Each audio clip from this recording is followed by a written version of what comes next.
No. Hyvät arvoisat purjehtijat. Minä aion käyttää teidän aikaanne 7 minuuttia. –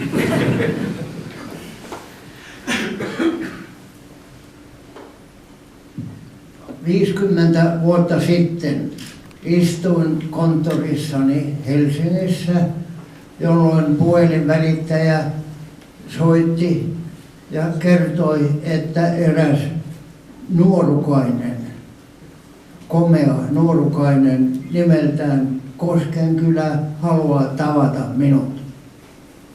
Minulla oli tehtävänä erittäin vaativa työ ja minä en kerinyt häntä ottaa vastaan ja minä pyysin välittäjää kertomaan, että jos hän voisi seuraavana päivänä tulla.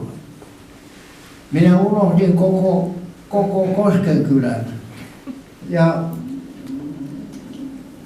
kun minä kovin myöhään tulin huoneestani ulos eteiseen, konttori oli tyhjä tietysti, niin kuka istui penkillä muuta kuin herra nuori Koskenkylä.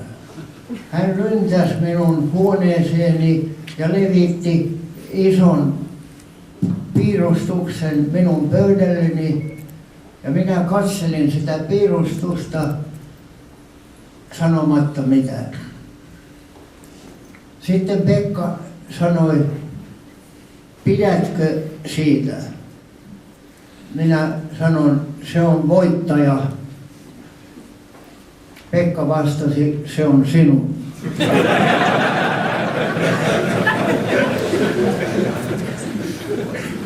Pekka lisäsi, että hän tietää, että minä olen myynyt Viking-veneeni hiljattain ja olen ahkerasti purjehtinut muiden veneillä.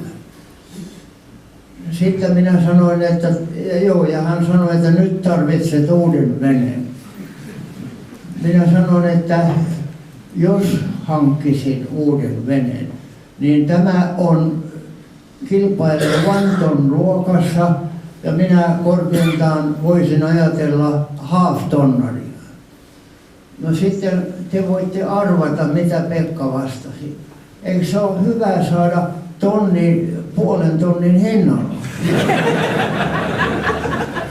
No minä ihmettelin, miten sitten tämä tapahtuisi. Niin hän sanoi, että hän aikoo mullistaa koko venerakentamista maailmassa. Sillä kaikki isot veneet siihen mennessä oli tehty one-off-menetelmällä ja hän aikoo tehdä näitä veneitä 100 kappaletta. Ja hän syö hattunsa, jos ei se toteudu. Ja voin nyt jo tässä sanoa, että se toteutettiin. Mutta minä en silloin ensimmäisenä tapaamisen yhteydessä allekirjoittanut sopimusta, joka hänelle muuten oli ihan valmis. Sitten seuraavan viikon perjantaina oli sama juttu. Minä olin myöhään konttorissa, ei ilmoitettu yhtään mitään. Kun tulin huoneestani ulos, niin tämä komea Pekka Koskenkylä istui siinä. Hän juoksi taas minun pöytäni eteen ja levitti sen piirustuksen ja kysyi, pidätkö yhä edelleen veneestä? Minä sitten sanoin, että ei se ole minun veneeni. Ja lisäksi vielä, niin kun se sarjatyönä pitää tehdä, niin lasikuitu on tietysti materiaali. Hän sanoi, että kyllä.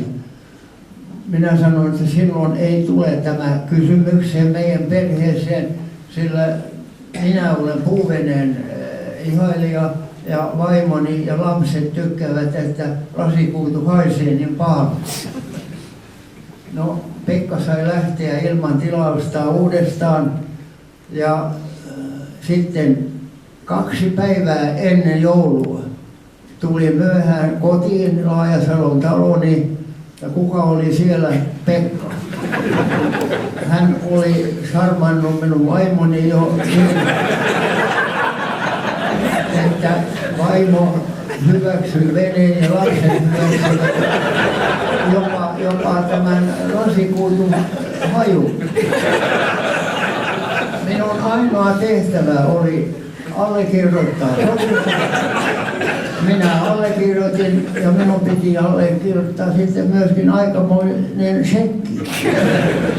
Nimittäin kolmasosa hinnasta piti maksaa heti ja sen minä sitten tein. Minua moitittiin aika paljon, kuinka minä voisin uhrata niin paljon rahaa nuorukaiselle, vaikka hän komea olikin, onko hän tuolla noin. Niin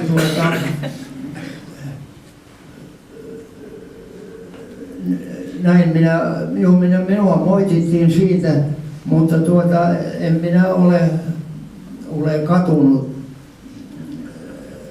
Pekka ilahtui, kun hän sai allekirjoitukset ja huudahti oikein, että nyt maailman hienoin varvi syntyi.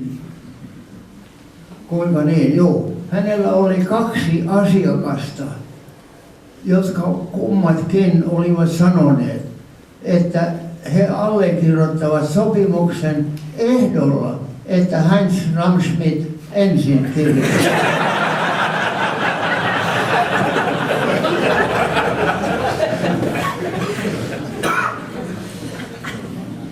Minä kun kysyin, kuinka se rahoitus sitten onnistuu, niin hän sanoi, että ei ole mitään hätää.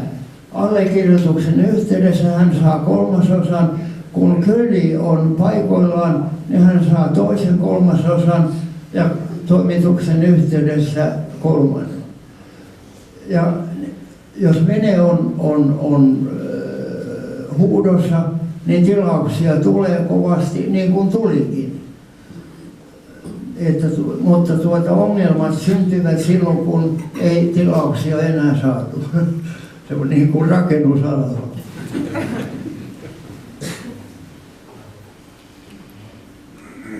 Niin kuin Talermo tässä sanoi, niin Pekka ei osannut paljon mitään. Hänellä ei ollut varvia, hänellä ei ollut rahaa, eikä paljon rakentamisesta tuntemustakaan. Mutta hän oli niin viisas, että hän käytti maailman parhaita asiantuntijoita. Ja näin syntyi sitten vene. Ja ihme kyllä, nämä toiset, toinen oli Tauno Koristo, jonka vene oli numero 00. Ja sitten ruotsalainen Gärdesgård oli toinen ja numero 3 oli Tarantella. Jotta tämä Tarantella ei myöhästyisi Gotland-Runtista, niin me siirryimme asumaan koko kevään aikana lähelle tätä Kolbyn varvia valvoaksemme, että vene ei myöhästy liikaa ja lisäksi vielä, että se varmasti on ensimmäinen, joka lasketaan vesille ja joka purjettiin. Loppujen lopuksi me saimme veneemme, paljon Gotland Runt oli jo ohitettu, se on selvä. Loppuvuodesta kilpailimme muutamassa reisissä menestyksellä ja ruotsalainen Tiruus kirjoitti, että se on Pohjoismaiden ykkönen sinä vuonna. Meillä oli paljon valittamista, oli lasten tautia hurjasti ja reklamaatio Pekka suhtautui loistavasti, hän oli suuremmoinen. No, hän sanoi, että myy Tarantella Ruotsiin ja sillä summalla sinä saat varmasti toisen sukupolven Svan 37, Tarantella 2. Näin kävi ja en ole katunut. Kiitoksia.